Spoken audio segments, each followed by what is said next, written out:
എന്നാൽ ഞാൻ മായാവിന്റെ സിനിമ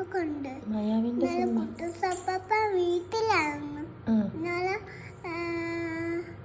താടിഞ്ഞമ്മ പൊടുത്തായിരുന്നു. അപ്പൊ താക്കമ്മ പെടുത്തോണ്ട് നാടിയമ്മ നടന്നപ്പം തീക്ക വന്നു. അപ്പൊ മായാവി കുപ്പിലായിരുന്നു. കുപ്പി തോടുന്നിട്ട് മായാവി ഓടിപ്പോയി. എന്നിട്ട് മായാവി വേഗം പോട്ടെന്നോന്ന് ചോദിച്ചു. എന്നിട്ട് മാങ്ങാവ് പൊക്കി ഊരി ചെന്ന് വീട്ടിലാക്കി. അപ്പൊ മഴ പെരും. അപ്പൊ ലുട്ടാപ്പിയോടെ പോയിരുന്നു.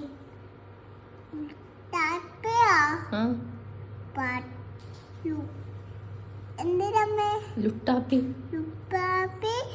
വീട്ടിൽ പോയാ? അപ്പൊ രാജു രാധയോ? രാജു രാധ 2 കുട്ടികളുണ്ടല്ലോ എൻ്റെ അകത്ത്. അവരും വീട്ടിൽ പോയാ? ആഹാ, കൊള്ളാട്ടോ, സൂപ്പർ.